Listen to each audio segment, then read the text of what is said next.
জানা দরকার সমাজ হয় কোন জায়গা থেকে, সমাজ তৈরি কোন জায়গা থেকে হয়, সেই জায়গায় সর্বপ্রথম হাত দিতে হবে।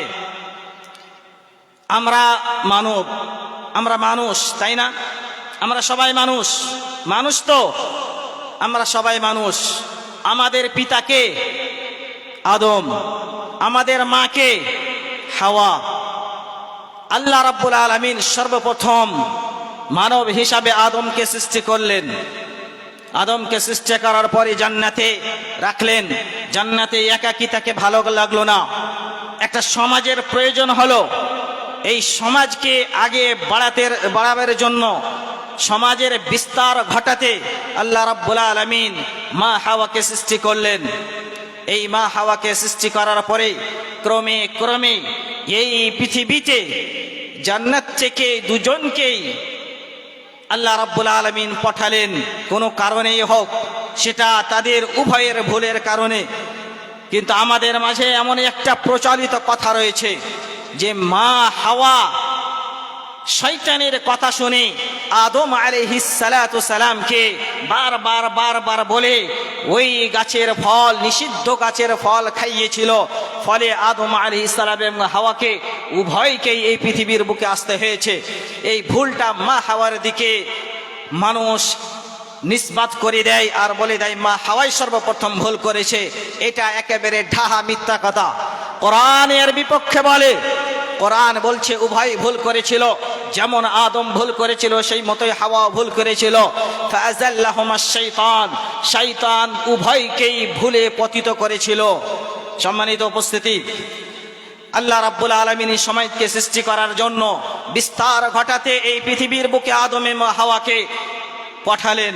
এই আদম এবং হাওয়া থেকে এই পৃথিবীর আনাচে কানাচে মানুষ পৌঁছে গেল। এর মানে সমাজ তৈরি হয় মা থেকে। সমাজ তৈরি অতক্ষণ পর্যন্ত হবে না যতক্ষণ পর্যন্ত মা হবে না। মা না হলে সমাজ আগে বাড়তে পারে না। এই সমাজের শুদ্ধি যদি চাই, সমাজের যদি সংস্কার আমরা চাই, সর্বপ্রথম যেই কাজটা আমাদেরকে করতে হবে সেটা একটা মা সুন্দর, সতী, তাকিয়া, পরহেজগার, নেককার নিয়ে আসতে হবে। মা যদি নেককার হয় তাহলে ওই মায়ের পেট থেকে যেই শিশু ভূমিষ্ঠ হবে সে হবে নেককার। মা যদি নামাজি হয়, ছেলে শিখবে নামাজ, মেয়ে শিখবে নামাজ, সে দোয়া করবে এবং এই বাড়িটাকে জান্নাতে পরিণত করে দেবে। কোন মেয়ে নিয়ে আসবেন? হে যুবক, হে ও পিতা ও মাতারা, কোন মেয়েকে আপনি বাড়িতে নিয়ে আসবেন? যেই মেয়ে আপনার দোকানে, বাজারে, হাটে ঘাটে ঘুরে বেড়ায় সেই মেয়েকে? না ওই মেয়েকে যেই মেয়েকে চয়ন করেছিলেন স্বয়ং বিশ্বনবী মুহাম্মদুর রাসূলুল্লাহ সাল্লাল্লাহু আলাইহি ওয়াসাল্লাম। আল্লাহর রাসূলের বয়স 25, বিয়ে করলেন প্রথম 40 বছরের একজন বৃদ্ধা মহিলাকে। আপনারা জানেন আল্লাহর রাসূলের বয়স থেকে 15 বছর বেশি বয়সের একজন মহিলাকে বিয়ে করার কারণ কি? ওই বিয়ে করার এক কারণ ছিল, সেই খাদিজা রাদিয়াল্লাহু তাআলা আনহা উত্তম চরিত্রের অধিকারী ছিলেন। উনি ছিলেন পরহেজগার, মুত্তাকি, আল্লাহ ভীরু, দিনদার। সেই জন্য আল্লাহ রাব্বুল আলামিনের পক্ষ থেকে যেই প্রথম বিয়ের কথা হলো সেটা খাদিজার সাথে আল্লাহ রাব্বুল আলামিনের রাসূল বিয়ে করলেন। ওই মেয়েকে নিয়ে আসতে হবে যেই মেয়ে আপনার বাড়িতে জান্নাতের পরিবেশ তৈরি করে দিবে। ওই মেয়েকে নিয়ে আসতে হবে যেই মেয়ে আল্লাহকে ভয় করবে। হযরত উমরের নাম শুনেছেন? হযরত উমর রাদিয়াল্লাহু তাআলা আনহু রাত্রি বেলায় গশত করতেন। সে এই তদন্ত করে বেড়াতেন যে আমার এই রাজত্বে কে এমন মানুষ আছে ক্ষুধার্ত ঘুমিয়ে যায়, কে অসহায় আছে, কে গরিব আছে, কে দুঃখী আছে, এই নিয়ে সে চিন্তা করে সে গশত করে বেড়াতেন। এমত অবস্থায় এক বাড়ি থেকে আওয়াজ আসছে মা এবং মেয়ের কথা। মা এবং মেয়ে কথোপকথন করছে। ছেলে মেয়ে বলছে, মা আমার এই দুধ হয়েছে, অল্প কিছু দুধ হয়েছে, এই দুধটা আমাদেরকে বিক্রি করতে হবে। মা বলছে এই দুধে কিছু পানি মিশ্রণ করে দাও, তাহলে দুধ বেশি হবে, আমরা টাকা বেশি পাবো। মেয়ে বলছে, মা এই কাজটা কিন্তু ভালো নয়, আল্লাহ কিন্তু আমাদের দেখে। হযরত উমর ওই মেয়েকে বউ হিসাবে বাড়িতে নিয়ে আসলো একটাই কারণ, যে ওই মেয়ে আল্লাহকে ভয় করে, আল্লাহ ছাড়া অন্য কাউকে ভয় করত না। সম্মানিত উপস্থিতি, ওই মেয়েকে আপনাকে বাড়িতে নিয়ে আসতে হবে। যেই মেয়ে আপনাকে প্রশান্তি দিবে, ওই মেয়েকে আপনাকে নিয়ে আসতে হবে বাড়িতে। যেই মেয়ে আপনার ইত্তিবা করবে, আল্লাহর ইত্তিবা করবে, রাসূলের ইত্তিবা এবং অনুসরণ করবে। যেই মেয়ে আপনাকে প্রশান্তি দিবে, হযরত খাদিজা রাদিয়াল্লাহু তাআলা আনহার মতো আল্লাহর রাসূলকে যখন প্রথম ওহী আসলো, আল্লাহর রাসূল ভয়ভীত হয়ে গেলেন। সর্বপ্রথম খাদিজার কাছে গেলেন, কোনো এই এলাকার কোনো সম্ভ্রান্ত ব্যক্তির কাছে গেলেন না, চাচার কাছে গেলেন না, কোনো বন্ধুর কাছে গেলেন না, সর্বপ্রথম খাদিজার কাছে গেলেন।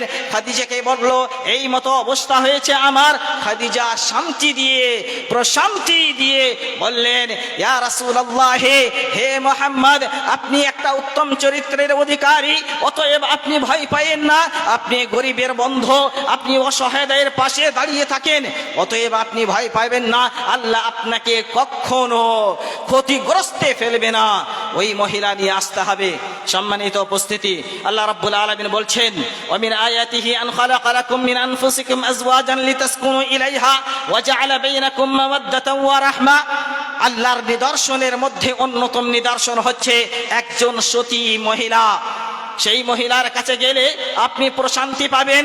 কোনো পৃথিবীর কোনো মানুষের কাছে গিয়ে আপনি ওই তৃপ্তি পাবেন না যেই তৃপ্তি আপনি নিজের স্ত্রীর কাছে গিয়ে পাবেন।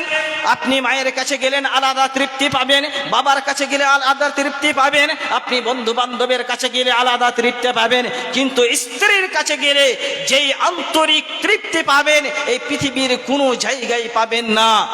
সম্মানিত উপস্থিতি, একজন সতী মহিলা, ওর দায়িত্ব কি হতে পারে? একজন সতী মহিলার দায়িত্ব কি হতে পারে? সেই মহিলা যদি সেইভাবে পূর্ণাঙ্গভাবে আমল করে তাহলে এই সমাজ সংস্কার হয়ে যাবে।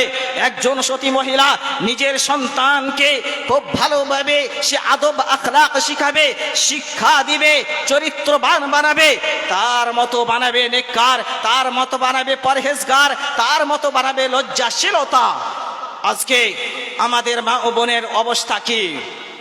আমি কিছুক্ষণ আগে খেতে গেলাম, আপনাদের যেই মেলার কথা কিছুক্ষণ আগে ইমদাদুল ভাই বলছিলেন, সেই মেলাতে অগণন মেয়ে এবং ছেলে ঘোরাঘুরি করে। এই ছেলে এবং মেয়ের কি এই পৃথিবীর বুকে কেউ গার্জেন নেই? এদের সংস্কারের জন্য কিন্তু কেউ কিছু নেই, এদেরকে কেউ শাসন করার নেই। এদেরকে যে অগাধ মিলামিশা ছেলে ও মেয়ে দাঁড়িয়ে দাঁড়িয়ে গল্প করে, এর দ্বারাই কি সমাজ সংস্কার হবে? এর দ্বারাই কি আমরা সমাজকে সুন্দর করতে চাই? কখনো না। সারা জীবন যদি আপনি এদের সাথে থাকেন, এদেরকে যদি আপনি লালন পালন করেন, তো কিঞ্চিত পরিমাণে লাভ হবে না। সম্মানিত উপস্থিতি, মনে রাখবেন, এই যে মেলা অগাধ মিলামিশা আপনার কারণেই হয়েছে। কারণ আপনি বাড়িতেই এমন একজন মহিলাকে নিয়ে আসেন, যেই মহিলা ওই ছেলেকে শাসন করবে, ওই মেয়েকে বলবে, মেয়ে তুমি বাইরে একাই যাবে না, তুমি আমার সাথে চলো জালসার ফিল্ডে, আমার সাথে আবার তুমি ফিরে আসবে, তুমি যাবে না দোকানে, তুমি কথা বলবে না ফোনে। সম্মানিত উপস্থিতি, এই ধরনের মহিলা যদি না নিয়ে আসেন তাহলে মনে রাখবেন আপনার ভবিষ্যৎ অন্ধকার রয়েছে এবং এই সমাজ একেবারে রসাতলে চলে যাবে। এমন মহিলা নিয়ে আসবে যেই মহিলা আপনার সম্পদের হেফাজত করবে, যেই মহিলা আপনার অনুপস্থিতি আপনার বাড়িতে এমন লোককে প্রবেশ করতে আদেশ দিবে না, যাকে প্রবেশ করলে আপনাকে কষ্ট হবে, আপনাকে ভালো লাগবে না। আপনি চলে গেলেন চাকরি করতে, কালিয়াচকে সুজাপুরে চাকরি করতে চলে গেলেন, সারা দিন আপনার স্ত্রী বাড়িতে থাকলো, কার সাথে কথা বললো, কাকে এসে বাড়িতে ডাকলো, কে আসলো বাড়িতে, এরই দায়িত্ব, এর হেফাজত যদি ওই সতী মহিলা না করে তাহলে আপনার বাড়িকে জাহান্নাম বানাতে কেউ বাধা দিতে পারবে না। সম্মানিত উপস্থিতি, সমাজ সংস্কার করবেন। সমাজ সংস্কারের জন্য সর্বপ্রথম আপনাকে বললাম মহিলা নিয়ে আসতে হবে। মহিলা নিয়ে আসার পরে দ্বিতীয় যেটা স্টেপ, সেটা হচ্ছে দোয়া আপনাকে করতে হবে। আপনার নুতফা থেকে, আপনার বীর্য থেকে আপনার স্ত্রীর গর্ভ থেকে যেই ছেলে এবং মেয়ে দুনিয়াতে আসবে তার জন্য আল্লাহর কাছে চাইতে হবে যে আল্লাহ তুমি আমার ছেলে ও মেয়েকে নেককার বানিয়ে দাও। ইব্রাহিম আলাইহিস সালামের নাম শুনেছেন সবাই, সবাই শুনেছেন। ইব্রাহিম আলাইহিস সালাম নবী ছিলেন। 80 বছর বয়স হয়ে গেল, ছেলে মেয়ে কোনো সন্তান নেই। যার বাড়িতে এখন পর্যন্ত ছেলে মেয়ে আসে নাই, সেই কষ্টটা বুঝতে পারবে। 10 বছর হয়ে গেছে, 15 বছর হয়ে গেছে, বাড়িতে ছেলে মেয়ে হচ্ছে না, সন্তান সন্ততি আল্লাহ দিচ্ছে না, কত কষ্ট ভোগ করে। ইব্রাহিম আলাইহিস সালাম 80 বছর বয়স, ছেলে মেয়ে কেউ হয় না। আল্লাহর কাছে দোয়া করলেন, রাব্বি হাবলি মিনাস সালিহিন, রাব্বি হাবলি মিনাস সালিহিন, আল্লাহ তুমি আমাকে নেক সন্তান সন্ততি দান করো, নেক সন্ততি দান করো। ছেলে মেয়ে আসার পূর্বে আল্লাহ দোয়া করবে, আল্লাহ দোয়া গ্রহণ করবে। ওর ফলে ইব্রাহিম আলাইহিস সালামের যে ছেলে ছিল, সেই ছেলেগুলোর নাম কি জানেন আপনারা? সর্বপ্রথম ছেলে ইসমাঈল। রব্বি হাবলি মিনাস সালিহিন, আল্লাহ নেক সন্তান দাও। এর ফলে আল্লাহ রাব্বুল আলামিন ইসমাঈলকে দিলেন। কোন ইসমাঈল? ওই ইসমাঈল, যেই ইসমাঈলকে ইব্রাহিম আলাইহিস সালাম 80 বছর বয়সে ওই ইসমাঈলকে পেল, কলিজার টুকরা। তখন আল্লাহর পক্ষ থেকে একটা পরীক্ষা নেমে আসলো যে ইব্রাহিম তুমি নিজের সন্তানকে জবাই করো আমার রাস্তায়। ইব্রাহিম আলাইহিস সালাম ইসমাঈলকে বলল ডেকে, ইসমাঈল আমি এই মতো স্বপ্ন দেখেছি, তোমার কি মতামত? ওই ইসমাঈল আল্লাহর কথা শুনে তৎক্ষণাৎ বলল, ইয়া আবাতি ফাআল মা তুমার, হে আমার বাবা, হে আমার আব্বা, আপনাকে যে আদেশ করা হয়েছে সেই আদেশকে পূর্ণ করেন, তৎক্ষণাৎ আপনি এই জিনিসটাকে নাফেজ করে নেন। ইসমাঈল আলাইহিস সালাম জবাই করার কথা শুনে রাগান্বিত হলেন না, ভয়ভীত হলেন না, পালায়ন করলেন না, বরং বললেন আল্লাহর আদেশ, তার মানে আপনি সেটাকে পূর্ণ করে দিন। সেই ইসমাঈল, যেই ইসমাঈলের কথা বলতে গিয়ে আল্লাহ রাব্বুল আলামিন কোরআনের মধ্যে বলছেন, সিনি ওয়া কানা ইয়ামুরু আহলাহু বিসসালাতি, সেই নিজের সন্তান সন্ততিকে নামাজের আদেশ করত। ইসমাঈল আলাইহিস সালামের পরে ইয়াকুব আলাইহিস সালামকে আল্লাহ রাব্বুল আলামিন দিলেন কিসের জন্য? শুধুমাত্র দুয়ার জন্য। রব্বি হাবলি মিনাস সালিহিন, দোয়া করতে হবে। ছেলে ও মেয়ে ভালো যদি চান, আপনি যদি নিজের চক্ষুকে শীতল করতে চান, এই দুনিয়াতে যদি জান্নাত পেতে চান, তাহলে আপনাকে আল্লাহর কাছে দোয়া করতে হবে, রব্বি হাবলি মিনাস সালিহিন, রব্বানা হাব লানা মিন আজওয়াজিনা ওয়া যুররিয়াতিনা কুররাতা আ'য়ুন ওয়াজআলনা লিল মুত্তাকিনা ইমামা। এই দোয়াগুলো আল্লাহর কাছে করতে হবে। ইব্রাহিম আলাইহিস সালাম কে ইসহাক ও ইয়াকুব দেওয়া হলো। ইসমাঈল আসার পরে যেই ইসমাঈলের নাসাব থেকে যেই নবী আসলেন, সেই নবী হলেন মুহাম্মদুর রাসূলুল্লাহ সাল্লাল্লাহু আলাইহি সাল্লাম। এই বিশ্বের সবথেকে উত্তম মানুষ, সবথেকে পাওয়ারফুল মানুষ, সবথেকে শক্তিশালী মানুষ, এমনকি ফেরেশতাগুলোর থেকেও বেশি শক্তিশালী, পাওয়ারফুল। আপনি একটু চিন্তা করেছেন, মেরাজের রাত্রে জিবরিল আলাইহিস সালামের সাথে চলে গেলেন আল্লাহর সাথে সাক্ষাৎ করতে। সিদরাতুল মুনতাহা পৌঁছলো, সেখান থেকে জিবরিল আর আগে বাড়তে পারছে না। জিবরিল বলল, ইয়া রাসূলুল্লাহ আপনি আগে চলে যান, এখান থেকে আগে যাওয়ার পারমিশন আমার কাছে নেই। বলুন তো দেখি জিবরিলের থেকেও মুহাম্মদ পাওয়ারফুল হলো কিনা? সেই পাওয়ারফুল নবী ইসমাঈলের নসল থেকে, ইব্রাহিমের সন্তানের নসল থেকে তৈরি হলো। কিসের ফলে? রব্বি হাবলি মিনাস সালিহিন। সমাজ সংস্কার করতে হলে দোয়া করতে হবে। দোয়া কোন সময় করবেন? দোয়া কোন সময় করবেন? আমি তো নামাজি পড়ি না, আমি তো মসজিদেই আসি না, আমি তো আল্লাহকেই চিনি না, আল্লাহকে ভয় করি না, দোয়া কোন সময় করব? আগে আপনাকে নামাজি হতে হবে, আগে আপনাকে তাওহীদের বিশ্বাসী হতে হবে, আগে আপনাকে শিরক মুক্ত আমল করতে হবে, বিদআত মুক্ত আমল করতে হবে, তাওহীদ যুক্ত আমল করতে হবে। নবী আসলেন, ইসমাঈলের নসল থেকে নবী আসলেন। নবী কিসের জন্য আসলেন? আল্লাহ রাব্বুল আলামিন বলছেন, هو الذي بعث في الأميين رسولا منهم يتلو عليهم آياته ويزكيهم ويعلمهم الكتاب والحكمة। সেই মহান নবী এই পৃথিবীর বুকে আমি প্রেরণ করলাম। এই দুনিয়ার মানুষেরা তোমরা শুনে নাও, তোমাদের শুদ্ধির জন্য, তোমাদের পবিত্রতার জন্য এই মুহাম্মদ সাল্লাল্লাহু আলাইহি ওয়াসাল্লাম এসে তোমাদেরকে কিতাব শিখালেন, সুন্নাত শিখালেন, ভালো তরিকা সুলুক শিখালেন, আদর্শ শিখালেন, চরিত্র শিখালেন। এই মুহাম্মদ সাল্লাল্লাহু আলাইহি ওয়াসাল্লাম এই সমাজ সংস্কারের জন্য এসেছিলেন। ওই সমাজে যখন এমন একটা সমাজের ব্যাধি তৈরি হয়ে গেছিল, শিরক ব্যাধি, সেই শিরকের জন্য মুহাম্মদ সাল্লাল্লাহু আলাইহি ওয়াসাল্লাম লড়াই করতে থাকলেন মক্কার মাটিতে। 1 বছর নয়, 2 বছর নয়, 13টি বছর ধরে শিরকের বিরুদ্ধে যুদ্ধ করতে থাকলেন। এবং বিশ্বনবী মুহাম্মদুর রাসূলুল্লাহ সাল্লাল্লাহু আলাইহি ওয়াসাল্লাম সকলকে বললেন, কুল লা ইলাহা ইল্লাল্লাহ তুফলিহু। হে দুনিয়ার মানুষেরা, তোমরা আল্লাহকে একক বলে মেনে নাও, তোমরা আল্লাহর ইবাদত করো, কোন লাত উজ্জার মানাতের ইবাদত করো না, কোন দেবদেবীর ইবাদত করো না, মূর্তি পূজা করো না, তোমরা কোন মানুষের পূজা করো না, তোমরা শুধুমাত্র আল্লাহ রাব্বুল আলামিনের ইবাদত করো, তাহলে তোমরা পরিত্রাণ পেয়ে যাবে। 1 বছর নয়, 2 বছর নয়, 13টি বছর ধরে ওই সমাজকে সংস্কারের জন্য বিশ্বনবী প্রচেষ্টা চালিয়ে গেলেন। 13 বছর গো, 1 বছর নয়, মক্কার মাটিতে আল্লাহ রাসূল 13 বছর শুধুমাত্র এই সমাজের মারাত্মক ব্যাধি শিরক থেকে বাঁচার চেষ্টা করলেন। সম্মানিত উপস্থিতি, এই সমাজকে সংস্কারের জন্য বিশ্বনবী আসলেন এবং কোরআন দিয়ে গেলেন। এই কোরআনের যে ভূমিকা সমাজ সংস্কারের, এটা মারাত্মক একটা ভূমিকা।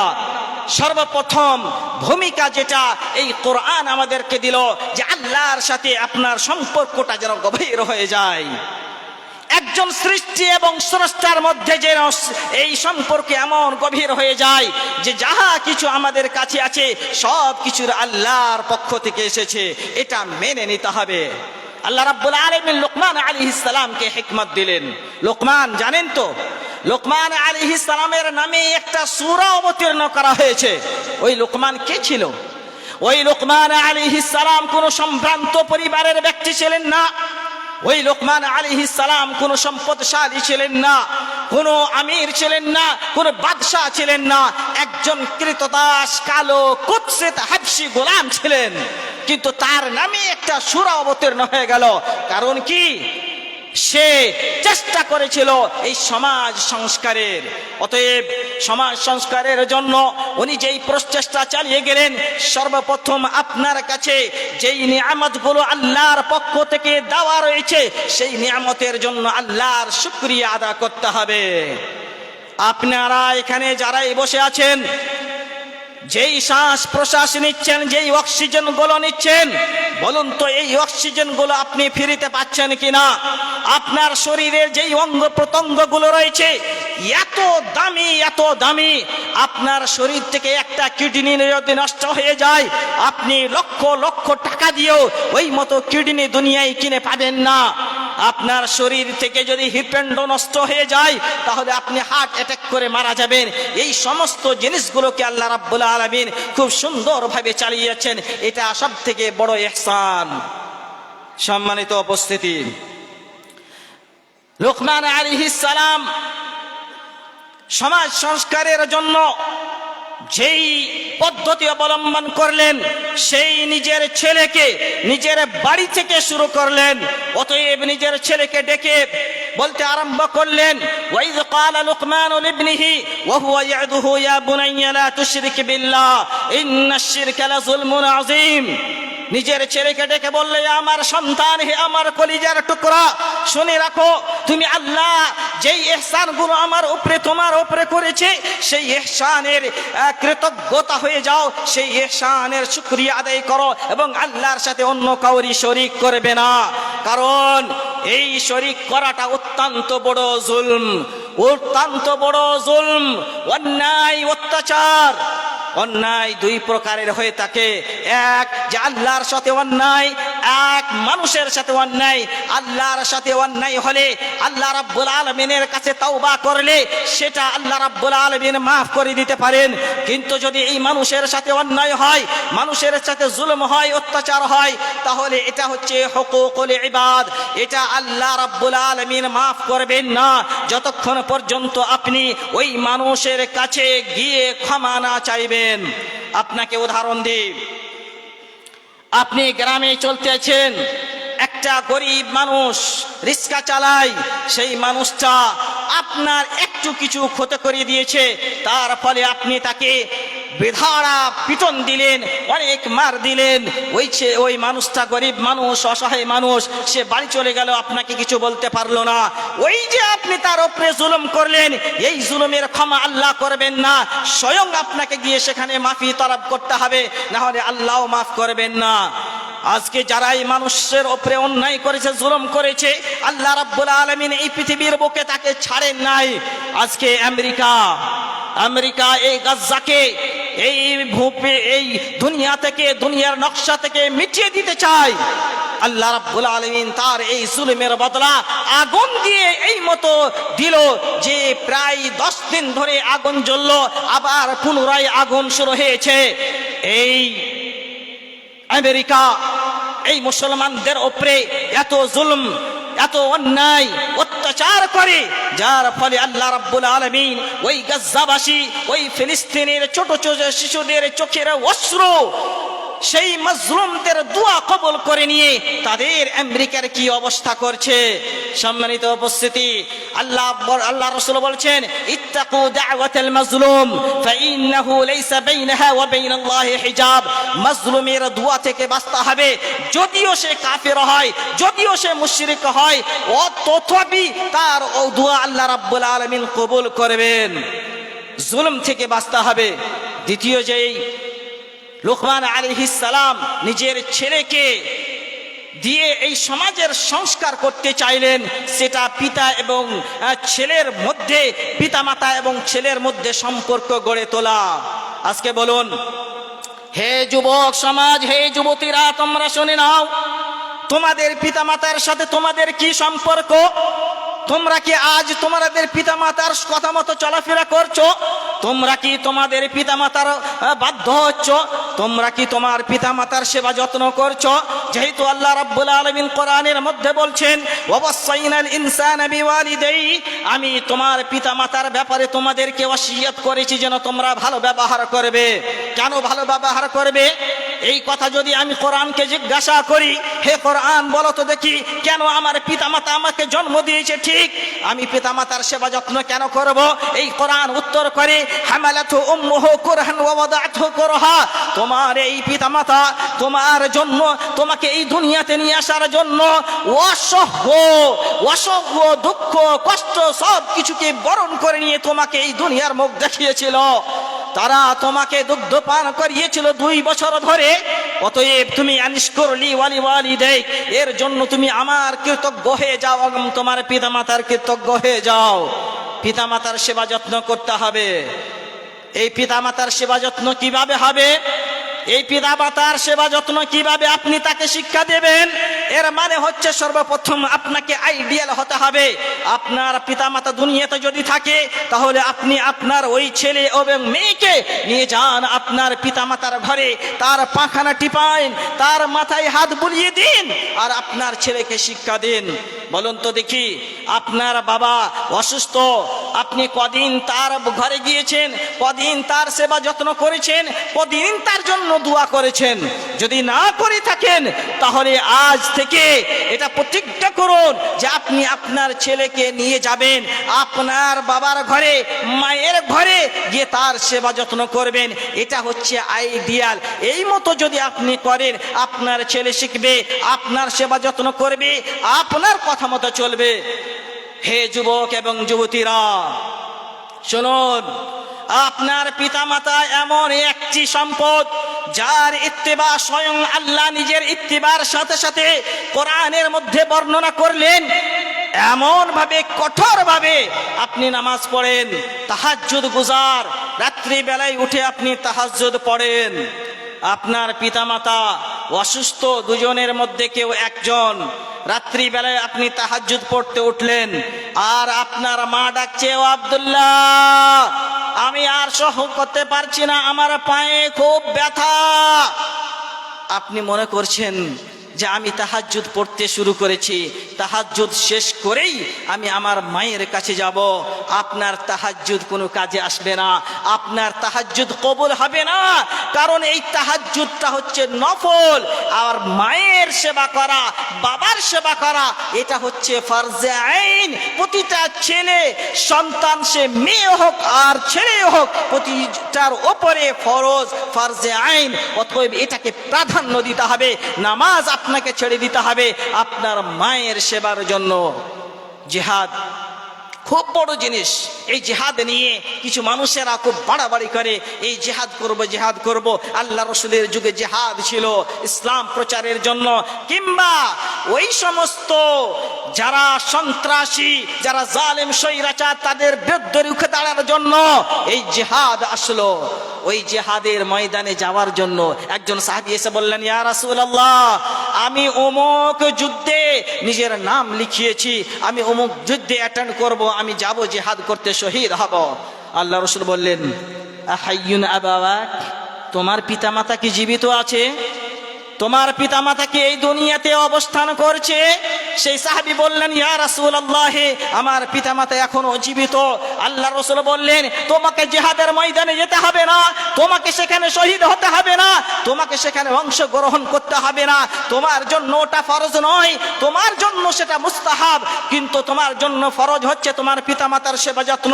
ফাফিহিমা ফাজাহিদ, যাও তোমার পিতামাতার যে সেবা যত্ন করে তুমি জিহাদ করে নাও। জিহাদ ছেড়ে পিতামাতার সেবা যত্ন করতে হবে। সম্মানিত উপস্থিতি, এই যদি আমরা কাজ করতে পারি তাহলে সমাজ থেকে যেই ব্যাধিগুলো রয়েছে সেই ব্যাধিগুলো আস্তে আস্তে দূর হয়ে যাবে। সম্মানিত উপস্থিতি, সমাজ সংস্কার করতে হলে পিতা মাতাকে মিলে ওই ছেলেকে সংস্কার করতে হবে, ছেলেকে শিক্ষা দিতে হবে। কি শিক্ষা দিবেন?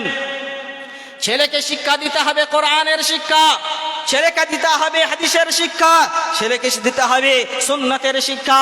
কিন্তু দুঃখের বিষয় হলে এটা সত্য, যেই উম্মত, যে উম্মতে ইকরা, যেই উম্মতের উপরে সর্বপ্রথম কোরআনের আয়াত অবতীর্ণ হলো ইকরা বিসমি রাব্বিকাল্লাযী খালাক, সেই উম্মতের ছেলেরা আজকে অজ্ঞ, সেই উম্মতের ছেলেরা আজকে মূর্খ, সেই উম্মতের ছেলেরা একেবারে নিরক্ষর হয়ে আছে, শুধুমাত্র ওই কুর্নি চালাতে জানে এবং বিদেশে গিয়ে খাটতে জানে। এর থেকে দুঃখের কথা আর কিছু হতে পারে না। বিশ্বনবীর উপরে সর্বপ্রথম ওহী আসলো ইকরা বিসমি রাব্বিকাল্লাযী খালাক, পড়ো সেই রবের নামে যেই রব তোমাদেরকে সৃষ্টি করেছে। এর অর্থ হচ্ছে তোমার এই দুনিয়াতে আসার যে উদ্দেশ্য সেটাকে সর্বপ্রথম তোমাকে প্রাধান্য দিতে হবে, জানতে হবে। এই শিক্ষা নিয়ে দুই ভাগে বিভক্ত। এক, শুধু মাদ্রাসা পড়ুয়া, মাদ্রাসাতে পড়বে, স্কুল কলেজে ডিগ্রি করবে না, দুনিয়াবি শিক্ষা নেবে না। এক শ্রেণীর মানুষ, অন্য শ্রেণীর মানুষ তারা হচ্ছে দুনিয়াবি তালিম নেবে, আধুনিক শিক্ষায় শিক্ষিত হবে, মাদ্রাসা পড়বে না, মসজিদে যাবে না, মক্তব যাবে না, কোরআন শিখবে না। দুই শ্রেণীর মানুষ অতিরঞ্জনে লিপ্ত রয়েছে, বাড়াবাড়ি করে, উভয় বাড়াবাড়ি করে। যারা আধুনিক শিক্ষায় শিক্ষিত ওরা বলে এই মৌলবী সাহেবেরাই কিছু জানে না, সমাজের কোনো কাজ এর দ্বারাই হয় না, তারা কোনো কাজ ভালোভাবে করতে জানে না, তারা বিয়ে পড়াতে জানে, মসজিদে আজান দিতে জানে, ইমামতি করতে জানে, তারা ছাড়া দুনিয়া কিছু বোঝে না। হে যুবক, হে আধুনিক শিক্ষায় শিক্ষিত সমাজ, শুনে নিন, এই দায়িত্বটা কার? যে আপনাকে শুধুমাত্র আধুনিক শিক্ষায় শিক্ষিত হতে হবে, কোরআন শিখতে হবে না। এবং ওই মানুষটা যারা কোরআন শিখছে, মাদ্রাসা পড়ুয়া, ওদেরকে আধুনিক শিক্ষা দিতে হবে না। এটা কে বাধা দিল? যারা আধুনিক শিক্ষায় শিক্ষিত তারা কোরআনের শিক্ষায় শিক্ষিত ওদেরকে মূর্খ বলে, আর এরা ওদেরকে জাহেল বলে। উভয় যদি এসে উভয় শিক্ষা আধুনিক শিক্ষা এবং ইসলামিক শিক্ষার সমন্বয়ে এগিয়ে যায়, তাহলে এই দুনিয়া এবং পরকাল উভয় লাভময় হবে, উভয় আমাদের মঙ্গলময় হয়ে যাবে। সম্মানিত উপস্থিতি, শিক্ষায় যারা আধুনিক শিক্ষায় শিক্ষিত, সেই শিক্ষার্থীরা স্কুলে যায়, কলেজে যায়। সে কলেজে গিয়ে কি করে? সে বিএ পাস করলো, এমএ পাস করলো, পিএইচডি করলো, তারপর বিশাল একটা চাকরি পেল। চাকরি পাওয়ার পরে ওই বাবার বুকটা ফুলে গিয়ে গর্বের সাথে দোকানে বসে বলে, আমার ছেলে অফিসার হয়েছে, আমার ছেলে আইএস আইপিএস হয়েছে, আমার ছেলে বড় একটা অধ্যাপক হয়েছে, এই নিয়ে গর্ব করেন। জিজ্ঞাসা করা হলো, আপনার ছেলে তো বহুত কিছু করেছে, আপনার ছেলে আল্লাহকে চিনেছে তো, আপনার ছেলে নামাজ পড়ে তো? বলছে না, এটাই পারে না, এটাই কম আছে। এই বাবা শুনুন, আপনার ছেলে দুনিয়ার সব কিছু করেছে, কিন্তু সে আল্লাহকে চিনল না, আপনাকে চিনল না। সে আল্লাহর এই জমিনে যে ইহসানগুলো রয়েছে সেগুলো সে জানলো না। ওর থেকে হতভাগা কপাল পোড়া আর কেউ নেই, তার কিঞ্চিত পরিমাণে তার দাম নেই। আর আমাদের অন্য এক শ্রেণীর মানুষ, যারা মেয়েদের পিতা এবং আপনজন, তারা বর খুঁজে, জামাই খুঁজে, যারা চাকরিজীবী, যারা অফিসার, যারা অ্যাডভোকেট, যারা জজ, যারা অধ্যাপক, এই সমস্ত জামাই খুঁজে। জামাই পেয়েছি কিসের? বলছে খুব বড়, অনেক টাকা ইনকাম করে, অনেক টাকা ইনকাম করে, কিন্তু নামাজ পড়ে না। জামাই খুঁজতে গেলে কোনো এক জামাইয়ের কথা এসছে না, ওই জামাই অন্য কোনো মেয়ের সাথে অ্যাফায়ার ছিল, সম্পর্ক ছিল, সে আর জামাই করবে না। কিন্তু ওই ছেলেকে জামাই করবে যেই ছেলে আজ পর্যন্ত মসজিদের পা দেয় নাই, আল্লাহকে চেনে নাই, আল্লাহর নামাজ পড়ে নাই, আল্লাহর ইবাদত করে নাই। ওই ছেলেকে জামাই বানাতে তার দ্বিধাবোধ হয় না। কিন্তু ওই ছেলে, যেই ছেলের ব্যাপারে একটু সন্দেহযুক্ত কথা রয়েছে, যে সে অন্য মেয়ের সাথে কথা বলে, সম্পর্ক রাখে, ওই ছেলেকে সে জামাই করতে পছন্দ করে না। ওটাও খারাপ, ওটাও খারাপ, সম্পর্ক রাখাও খারাপ। কিন্তু নামাজ ছাড়া থেকে, নামাজ ত্যাগ করা থেকে অতি হালকা সেটা গুনাহ, অতি হালকা। ওর গুনাহ তো মাফ রয়েছে, কিন্তু এই নামাজ ত্যাগকারী সে কাফের হয়ে যায়, সে মুসলমানই থাকে না। তো একে অমুসলিম আপনি জামাইকে আপনি চয়ন করছেন, আর ওই মানুষটা যার কিঞ্চিত পরিমাণে চরিত্র একটু দাগ রয়েছে, তাকে আপনি জামাই বানিয়ে নিচ্ছেন। তো এই সমাজ সংস্কার হবে কি মন করে? আজকে যারা পিতা এবং মাতা রয়েছি, নিজের ছেলে ও মেয়ের ব্যাপারে আমরা সতর্কবান হই না। আমরা নিজের ছেলে যখন 15 বছর বয়স হয়ে যায়, 12 বছর হয়ে যায়, তখন তাদের হাতে আমরা মোবাইল দিয়ে দিই, তাদের হাতে আমরা মোবাইল দিয়ে দিই। এমনকি সরকার এই যুবকদেরকে নষ্ট করার জন্য সরকার পয়সা দেয়, মোবাইল কেনার জন্য মোবাইল কিনে নেয়। মোবাইল কিনে করে কি? মোবাইল কিনে করে কি? শুনুন, যারা আসেন একটু সতর্ক হয়ে যান। আপনার ছেলে এবং মেয়েও রয়েছে, এই মোবাইল কিনে, এই মোবাইলের মাধ্যমে তারা গেম খেলে, এই মোবাইলের মাধ্যমে তারা লুডো খেলে, এই মোবাইলের মাধ্যমে তারা ড্রিম 11 খেলে, জুয়া খেলে, এই মোবাইলের মাধ্যমে যারা প্রেম করে, এই মোবাইলের মাধ্যমে তারা অশ্লীলতা ছড়ায়, এই মোবাইলের মাধ্যমে তারা জেনা করে, এই মোবাইলের মাধ্যমে তারা উলঙ্গ ছবি দেখে। এই নিয়ে নিজের জীবন এবং যৌবন দুটোকেই সে নষ্ট করে ফেলে দেয়। এই ছেলে এবং মেয়েকে আপনি মোবাইল দিলেন, ওই ছেলে এবং মোবাইল নিয়ে কি কাজ করছে আপনি কি একবার চিন্তা করেছেন? একবার আপনার ছেলের ব্যাপারে ওই মোবাইলটা নিয়ে বলেছেন, এই ছেলে তুমি এই মোবাইল নিয়ে কি কি কাজ করো? ওই কন্ট্যাক্ট লিস্টে কার কার নাম আছে, ওখানে কি কি ছবি আছে, ওখানে কার কার ফটো আছে, কার কার সাথে চ্যাটিং আছে, কার কার সাথে সম্পর্ক করছে, এইটাকে এখনো দেখেছেন? যদি না দেখে থাকেন তাহলে সতর্ক হয়ে যান। কুল্লুকুম রাইন ওয়া কুল্লুকুম মাসউলুন আন রাইয়াতিহি। হে যুবক যুবতীরা, হে পিতা ও মাতারা, প্রত্যেককে জিজ্ঞাসিত হবে কিয়ামতের দিন নিজের অধীনস্থ ছেলে ও মেয়ের ব্যাপারে। আপনার ছেলে কোথায় গিয়েছে, কার সাথে সম্পর্ক গড়েছে, আপনার মেয়ে কার সাথে সম্পর্ক গড়েছে, কার সাথে কথা বলছে, স্কুলে কার সাথে সম্পর্ক রেখেছে, এই ব্যাপারে কিন্তু আপনাকে জিজ্ঞাসা করা হবে। আপনার ছেলে ও মেয়ে মেলায় ঘোরাফেরা করে, আপনার ছেলে অন্য মেয়ের সাথে, আপনার মেয়ে অন্য ছেলের সাথে ঘোরাফেরা করে, আর আপনাকে কিঞ্চিত পরিমাণে ব্যথা হয় না, কিঞ্চিত পরিমাণে আপনাকে খারাপ লাগে না। আপনার মেয়ে আপনার সামনে নির্লজ্জ হয়ে বাড়ি থেকে বেরিয়ে চলে যায়, আপনাকে কিঞ্চিত পরিমাণে ব্যথা হয় না, আপনাকে খারাপ লাগে না, এর মানে আপনার নাম দাইয়ুস। শরীয়ত আপনাকে দাইয়ুস বলেছে, আপনাকে কাপুরুষ বলেছে। এই কাপুরুষের কিন্তু আল্লাহ রাব্বুল আলামিন জান্নাত তৈরি করেননি। আল্লাহ রাসূল বলছেন লা ইয়াদখুলুল জান্নাতা দাইয়ুস। যাদের স্ত্রী, যাদের ছেলে, যাদের মেয়ে তাদের সামনে অশ্লীলতাকে বিস্তার ছড়াবে, যার মেয়ে অন্য ছেলের সাথে কথা বলবে, সেই লোকগুলো হচ্ছে দাইয়ুস, তার জন্য জান্নাতে নেই, সে জান্নাতে যাবে না। আপনার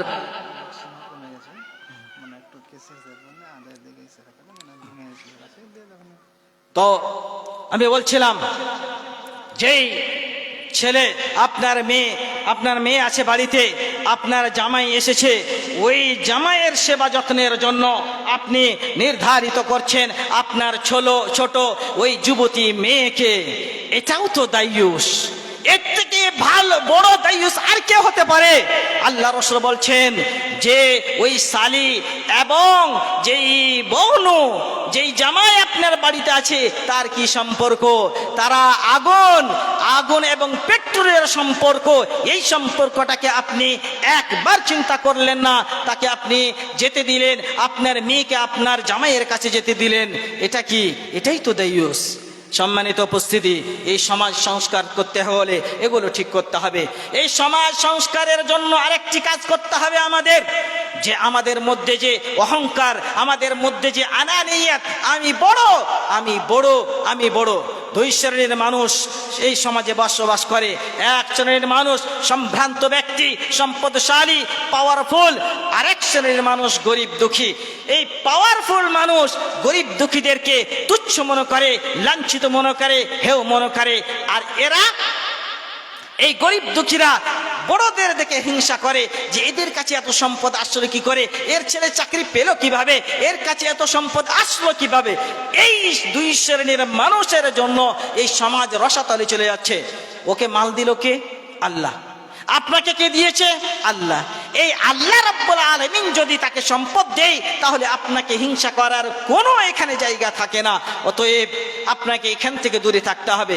এই সমাজের মধ্যে আরেক শ্রেণীর মানুষ যে অন্য কাউকে সহ্য করতে পারে না, তার বরাবরই হয়ে গেলে তার দিকে আর তাকে তাকতে চাই না। সে বলে আরে ও আসলে আমি যাব না, ও আসলে আর আমি যাব না, সব সময় বলে আমি সব থেকে বড়, আনানিয়াত। এই সমাজকে আগে বাড়াতে গেলে এই আনানিয়াত থেকে ছোট হতে হবে, নিজেকে নম্র ভদ্র হতে হবে। আপনাদের উদাহরণ দিই, এই যে বিল্ডিংগুলো আছে, এই বিল্ডিংগুলো তৈরি করতে ইট লেগেছে, তাই না? ইট লেগেছে কিনা? ইট লেগেছে। প্রতিটা ইট যদি চাইতো যে আমি সবার উপরে থাকবো, আমি সেক্রেটারি হব, আমি সম্পাদক হব, আমি সভাপতি হব, আমি উপরেই থাকবো, তাহলে এই বিল্ডিংগুলো হতো না। এই সমাজ যদি গড়তে চান, তাহলে ছোট হতে হবে। আপনার ওপর দিয়ে আর কেউ আসবে, এইভাবে সমাজ গঠন হবে, সমাজ সংস্কার হবে। আমরা এগুলো দিকে ভ্রুক্ষেপে দিই না। আমরা মাদ্রাসাকে, মসজিদকে ভালোবাসি না। এই মসজিদে কোরআনের তিলাওয়াত হয়, এই মসজিদে কোরআন পড়া হয়, কাল আল্লাহ কাল রাসূলুল্লাহ হয়। এই শিক্ষা থেকে আমরা বঞ্চিত। যখন আমাদের ছেলেরা হয়ে যায় 15 বছর, তখন আমরা পাঠিয়ে দিই তাদের কেরালা, তাদেরকে ব্যবসায় লাগিয়ে দিই, তাদেরকে পাঠিয়ে দিই চেন্নাই, তাদেরকে পাঠিয়ে দিই বোম্বাই, কিন্তু আমরা এই শিক্ষার দিকে অগ্রসর হই না। এই শিক্ষাকে ভালোবাসি না, এই শিক্ষাকে ভালোবাসুন, কোরআন হাদিসকে ভালোবাসুন।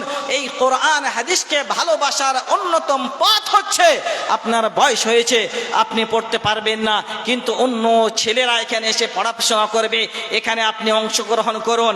আপনি স্বয়ং এখানে শ্রম দিন, কিংবা টাকা পয়সা দিয়ে এখানে শ্রম দিন। এখানে কোরআনের তিলাওয়াত হয়। কোরআন কি জিনিস জানুন? কোরআন এই পৃথিবীর মধ্যে এমনই একটি জিনিস, যা কিছু দেখছেন, এই মাইক, এই টেবিল, এই প্যান্ডেল, এই গাছ, এই পাহাড়, এই পর্বত, এই আসমান, এই জমিন, এই সূর্য, চন্দ্র, নক্ষত্র, সব কিছু আল্লাহর সৃষ্টি, আল্লাহর মাখলুক।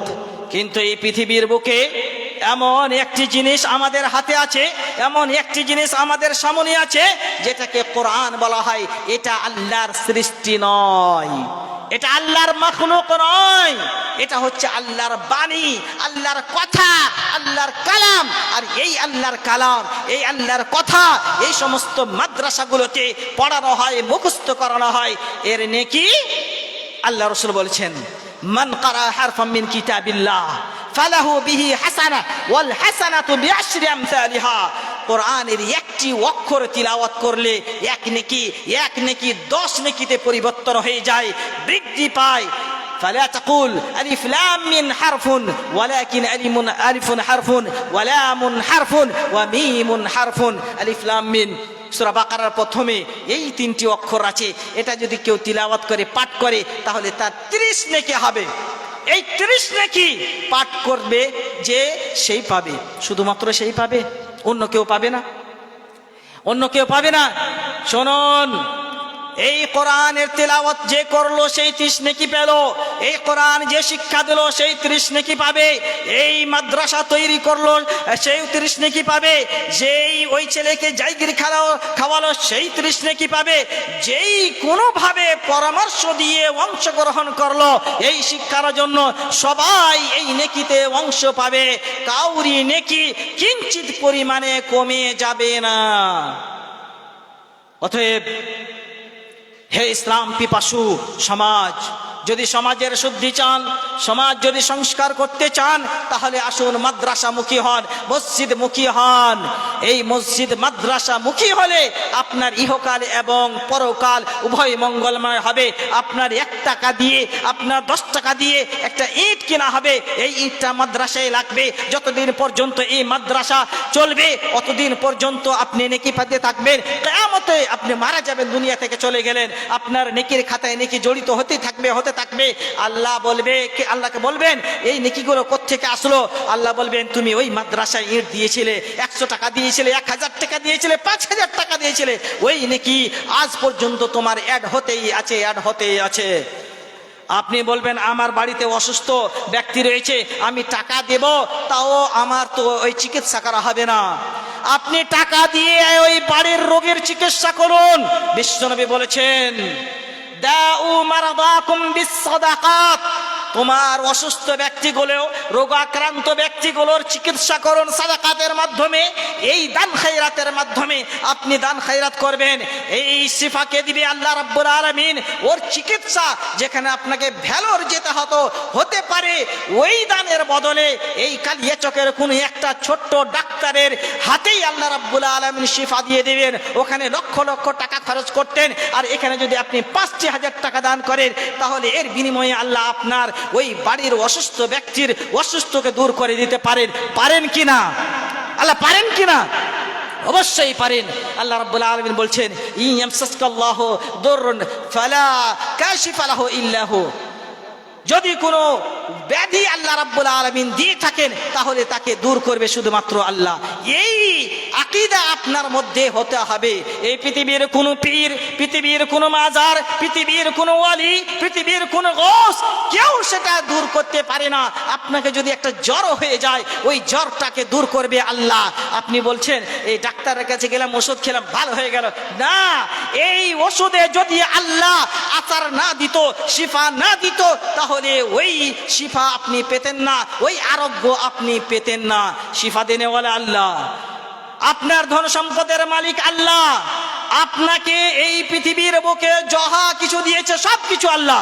আর কি কি দেয়নি আপনাকে বলুন তো দেখি, কোন জিনিস জিনিসটার আপনার কমি আছে। আল্লাহ বলছেন ওয়া আতাকুম মিন কুল্লি মা সাআলতুমু, তুমি যা চাইছো আমি সব কিছু তোমারে দিয়েছি। ওয়া ইন তাউদ্দু নি'মাতাল্লাহ লা তুহসুহা, তুমি যদি আল্লাহর নিয়ামতগুলো একবার গণনা করতে লাগো তাহলে তুমি সেটা গণনা করতে পারবে না। আপনার বাড়িতে ছেলে আছে, আপনার বাড়িতে মেয়ে আছে, ওই বাড়িটা দেখুন পাশের বাড়িটা, ওর বাড়িতে কোনো ছেলে নেই মেয়ে নেই, ওই ছেলে মেয়ের জন্য সে ডাক্তারের বাড়ি বাড়ি দৌড়াদৌড়ি করে, ডাক্তারের দুয়ারে দুয়ারে যায়, কবিরাজের কাছে যায়, পীরের কাছে যায়, মাজারের কাছে গিয়ে যায়, কোনো জায়গায় কোনো ফল পায় না। তাকে গিয়ে একবার জিজ্ঞাসা করুন, আপনি সবল আছেন, সুস্থ আছেন, ওই মানুষটাকে গিয়ে দেখেন যার পায়ে 4 পা ন্যাংড়া রয়েছে, সে চলতে পারে না, মাযুর, তাকে জিজ্ঞাসা করুন আপনাকে আল্লাহ 2 চোখ দিয়েছে, ওই 2 চোখ আপনি বুঝতে পারেন নাই, ওই মানুষটাকে গিয়ে জিজ্ঞাসা করুন যার চোখ নেই, অন্ধ, দুনিয়া দেখতে পাচ্ছে না, নিজের সন্তান সন্ততিকে দেখতে পাচ্ছে না। অতএব এই নিয়ামতগুলোর দিকে দেখে একবার আল্লাহর দিকে আসুন এবং আল্লাহর ওয়াস্তে এই মাদ্রাসা মসজিদের উন্নয়নে আপনি অংশগ্রহণ করুন। আপনারা এই শেষ রাত্রে প্রায় 12:30 হয়ে গেছে নাকি, প্রায় 12:30 হয়ে গেছে। আপনাদের মধ্যে কেউ যদি আল্লাহর ওয়াস্তে কিছু দিতে চান তাহলে আপনারা দিয়ে যান, কারণ এই দান, এই রাত্রিবেলার দান আল্লাহ রাব্বুল আলামিন কবুল করবেন। আল্লাহ রাসূল বলেছেন আল্লাহ রাব্বুল আলামিন নিচে আসমানে নেমে আসেন, আল্লাহ নিচে আসমানে নেমে আসেন, এটা আকীদা আমাদের রাখতে হবে। আল্লাহ নিচে আসমানে নেমে আসেন, আল্লাহ আমাদের সবাইকে দেখছেন, কিন্তু কোত্থেকে দেখছেন? আল্লাহ আকাশ থেকে দেখছেন, আরশ থেকে দেখছেন, আল্লাহ প্রতি জায়গায় নেই, এটাও আকীদা রাখতে হবে। আমি বলছিলাম আল্লাহ আমাদেরকে দেখছেন এবং নিচে আসমানে নেমেও আসেন, এবং এই সময় যদি কোনো মানুষ নেক করে, নেকির কাজ করে, ইবাদত করে, নামাজ পড়ে, সাদকা করে, আল্লাহ রাব্বুল আলামিন সেগুলোকে দেখেন এবং কবুল করেন। অতএব এই রাত্রিতে আমি আপনার জন্য শেষ রাত্রিতে দোয়া করব, আপনার দানের কবুলের জন্য দোয়া করব। আপনি আল্লাহর ওয়াস্তে কেউ আছেন কি এই মজলিসের মধ্যে 2000 টাকা করে 2 জন দিবেন? কেউ আছেন? কেউ আছেন? সম্মানিত উপস্থিতি, 2000 করে 2টা মানুষ কেউ আছেন? আল্লাহর রাস্তায় দিয়ে দিন।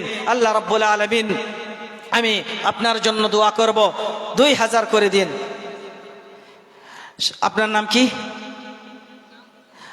একজন ভাই আমার এই কথা শুনে 2000 টাকা দিয়ে গেলেন, 100 টাকা নগদ, 1900 টাকা বাকি। মাশাআল্লাহ, এক ভাই এসে 2 কুইন্টাল, নামটা ওখানে লিখিয়ে দিন, 2 কুইন্টাল ভুট্টা দিলেন। আল্লাহ তুমি এই দানকে কবুল করে নাও। আল্লাহ তুমি এই দানের বিনিময়ে তার জীবন ইহকাল এবং পরকালকে মঙ্গলময় করুন। আল্লাহ তার বাড়িতে কোনো অসুস্থ ব্যক্তি থাকলে সেগুলো তাকে শিফা দান করুন। আছেন কি? কেউ আছেন কি? আল্লাহর ওয়াস্তে দিয়ে যান। সম্মানিত উপস্থিতি, এই সাদকা আপনার মাল কম করে দিবে না। আল্লাহ রাব্বুল আলামিন বলছেন ইয়ামহাকুল্লাহুর রিবা ওয়া ইউরবিস সাদাকাত, এই সুদের লেনদেন করেন এবং এই ছেলেরা এই জুয়া খেলে সব টাকাকে নষ্ট করে দেয়। এই খেলার ময়দানে আমি দেখলাম দোলনাগুলো, এই দোলনাতে কম করে 50 টাকা করে নেই। আপনার ছেলেকে কম করে 5 বার চড়িয়েছেন, ওই টাকা আপনার পানিতে চলে গেছে, ওই টাকার কিন্তু আপনাকে হিসাব দিতে হবে। কিন্তু এই যে টাকা আপনি যদি মাদ্রাসা মসজিদে দেন, এগুলো ট্যাক্স ফ্রি, এগুলোর কোনো ট্যাক্স লাগবে না, কোনো আপনার হিসাব লাগবে না, বরং আপনি হিসাব পাবেন। ইনভেস্ট করলেন, এর যে ইনকাম হবে ওই ইনকাম সমেত আপনি আল্লাহর কাছে পেয়ে যাবেন।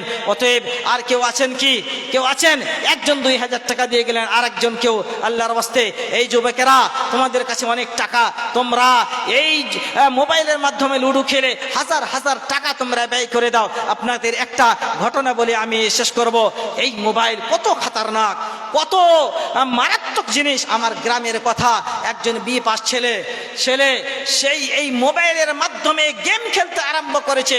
গেম খেলে খেলে খেলে খেলে সে 3,65,000 টাকা সে নিজের বাবার অ্যাকাউন্ট থেকে মাইনাস করে দিয়েছে, শেষ করে দিয়েছে, হারিয়ে দিয়েছে। শেষে কি হলো? ওই টাকার চাপ সহ্য করতে না পেরে রাত্রি 2টার সময় একটা চিঠি লিখেছে। কি সুন্দর হাতের লেখা গো, কত সুন্দর কত? 2000 টাকা নগদ আর 8000 টাকা বাকি। মাশাআল্লাহ, জাযাকাল্লাহু খাইরান, বারাকাল্লাহু ফিক। আল্লাহ, এই দান আমি বলেছিলাম 2000 টাকার কথা, কিন্তু আমি ভুল করেছিলাম, মনে হয় 10,000 টাকা এক ভাই দিয়ে গেলেন, 2000 টাকা নগদ এবং 8000 টাকা বাকি। 8000 টাকা বাকি। আল্লাহ, তুমি এই দানকে কবুল করে নাও এবং তাকে জান্নাতবাসী করো এবং তার বাড়িকে জান্নাতের বাড়ি বানিয়ে দাও, সেই বাড়িতে যেন কোনো ধরনের অঘটন না ঘটে। আল্লাহ, তুমি তাদেরকে হেফাজত করো। আমি বলছিলাম ওই যুবকের হাতের লেখা কি সুন্দর, কিন্তু এই মোবাইলের মাধ্যমে এত গেমের আসক্ত হয়েছে, যার ফলে ওই গেম খেলে 3 লক্ষ টাকা, 3.5 লক্ষ টাকা সে নষ্ট করে দিচ্ছে। আর বাবাকে কিভাবে মুখ দেখাবে? এই জন্য রাত্রি 2টার সময় সে